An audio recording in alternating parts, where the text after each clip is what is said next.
course, very sad, and we share our condolences with Jane and the entire Boorstein family. But we're here this morning to celebrate a remarkable life.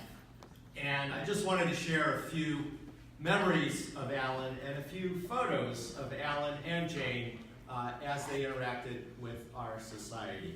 So most of you probably remember Alan and Jane somewhat like this. And Jane, of course, sends her apologies that she couldn't actually be with us in person today. But as I'll show you in a moment, she sent a video message. But go back a little bit in time. This is Alan and Jane earlier in their marriage, which was a marriage of 68 years. He was unbelievably devoted to Jane and their entire family. And since Jane couldn't be here, she did, with Roberta's help, record a video message that I'd like to share. It's difficult to hear, so there are subtitles.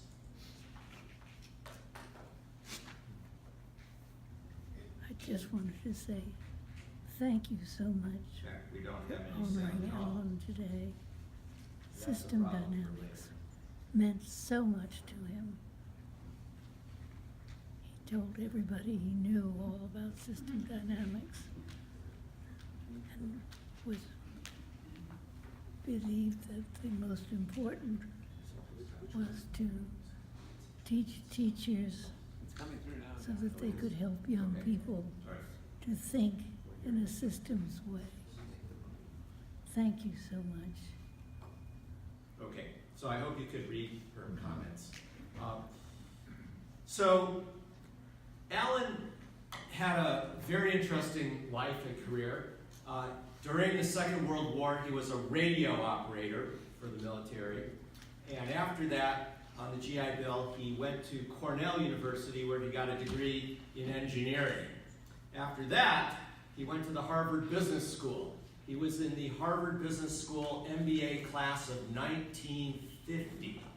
And I remember going to his 50th Harvard Business School reunion in the year 2000, where he appeared to be just about the youngest person in the room, even though he was far, far older, for example, than I was. In fact, one of the faculty members that he had when he was at Harvard attended that reception and came up to me and said, "Were you in Alan's class?" Because Alan was just so young at heart, he just exuded this amazing energy. So he became the CEO of a retail clothing company called Rob Roy, which had been founded by his father. And when Alan took over the business in the early 1950s, one of the very first things that he did was to desegregate all of their operations, including the factories in Maryland, a highly segregated part of the country at that time. So no more segregation on the work floor, in the bathrooms, at the drinking fountains. That's just the kind of guy he was, and he was early in that civil rights movement. He sold his business in 1979, and as a very curious, intellectually curious person, he began to talk to people who he thought had interesting ideas about leadership and organizations and public policy issues. And Jane also was very interested in these issues. Jane worked for many years as an ethnographer, anthropologist, particularly interested in demographics, population growth in the United States and all over the world. And they encountered System Dynamics. They met Jay. And I believe that was around 1979, 1980. And that's when I first met Alan. And he would come to MIT and meet with us, and meet with Jay. And then Jay suggested that he ought to learn something about System Dynamics for real, meaning come and take what was then our 2-week executive summer session course. And I see Warren Farr here is shaking his head up and down because Warren also went through that course, and that's sort of how Warren got into the field as well.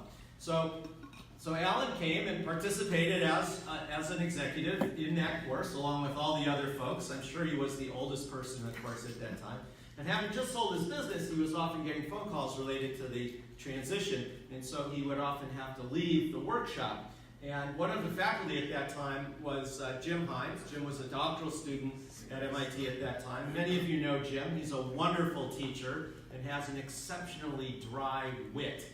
And when Alan was out of the room and then came back in late to Jim's session without missing a beat, Jim said, "And that's the secret of system dynamics." And Alan, what did I miss? How many of you have ever heard this phrase, "and that's the secret of system dynamics"? This is now a widespread saying in the field of system dynamics. So Alan then, paid a lot of attention to Jim after that, as he should. Alan and Jay traveled all over the world, and they also came to almost all the system dynamics conferences. Here they are. I believe this is the Seville Conference, and you can see in the background the Policy Council, which was a much upper group at that time than it is today. I think this might have been the conference in Istanbul. Here you see Alan with a bunch of folks that you know, and lots of times. And you'll see Alan is always smiling and making everybody else smile. He just had so much energy and so much joie de vivre. It was just so much fun to hang out with him all the time. Alan and Jane also provided the anchor gift, a very, very generous gift, to create the endowment for the Dana Meadows Award. And here he is presenting the Dana Meadows Award very early in its history to Hajir Rahmandad. Is Hajir in the room? So Tajir was quite a bit younger then, but still looks the same and has that smile, an infectious smile that Alan gave to everyone. Here with Paul Davidson at one of the conferences, and many other such situations at our conferences. He knew everybody. He wanted to talk to everybody. He wanted to learn from everybody. He wanted to videotape every presentation, and did videotape many of them. And I believe there are boxes and boxes of these recordings back at System Dynamics headquarters, which are going to go into the archives at the university at Albany. He also liked to dance and cut quite a rug out on the dance floor at various banquets, and was very helpful to the society in all aspects of operation. Having been a CEO and having dealt with many difficult organizational issues, he was very willing to provide his advice and wisdom whenever called upon to do so.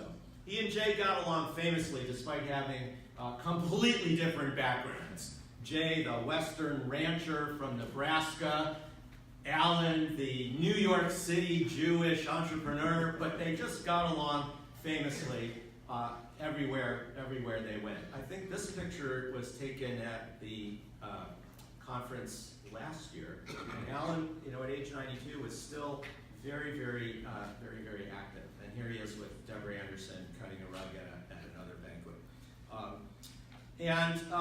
Right up through the very end of his life, right up through and I mean this almost literally, he was still out there trying to spread system dynamics.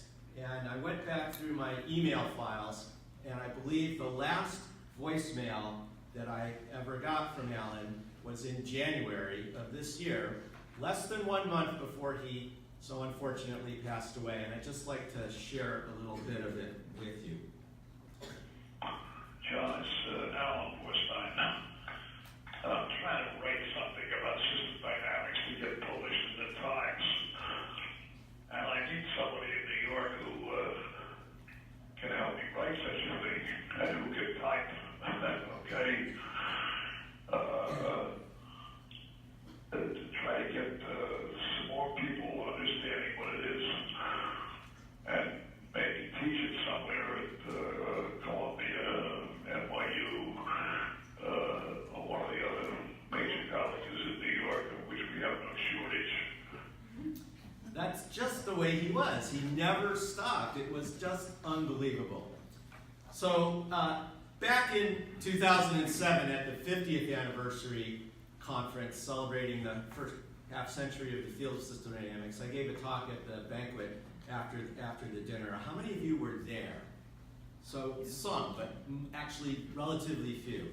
And it was sort of the history of the field, but the part that I wanted to remind you about was that I described how often at MIT on Friday afternoons when the faculty and the students would go out for a glass of beer, we would play a game. When they make the movie of System Dynamics, who's going to be in the different roles, and what will that movie be called? And we kicked around a bunch of ideas, and one idea was, well, there was this wonderful movie about the Nobel Prize-winning mathematician and economist John Nash called A Beautiful Mind, and we thought, an even better and more interesting movie would be with Jay Forrester called A Beautiful Loop. And there were a variety of other ideas like this, including, Jay famously drew the first version of the world dynamics model on a piece of paper while flying from Switzerland back to Boston after the Club of Rome meeting, and that led to world dynamics and limits to growth. And so we thought there should be a movie called Loops on a Plane. But the most interesting part of this game was casting. So let me just remind you of a few of the ideas we had at the time for that. So who would play Rogelio Oliva? The answer is obvious, Antonio Banderas. Who would play Jürgen Ronders? Again, it's obvious, Max von Sydow. Who would play George Richardson? Obvious again, Harrison Ford. Who would play John Moorcroft? Is John in the room? Obvious again, Daniel Radcliffe. Check that out. I mean, that's just, Who would play Peter Senge? Once again, obvious. Either Robert Redford or Ron Howard. Who would play Bob Eberlein and Roberta Spencer? Again, obvious. Christopher Lloyd from Back to the Future. And Gwyneth Paltrow. And of course, it's only fair, since I made a little fun of some of my dear friends and colleagues, who would play me. And my idea was Bruce Willis, who is in fact exactly my age. But that was vetoed as highly inappropriate, nobody would believe it, and this was the answer.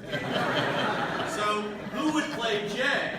Who would play Jay? And the answer again is obvious, only one possible person, and that was Clint Eastwood. And then, of course, at the end, who would play Alan Boorstein? And the answer is again obvious.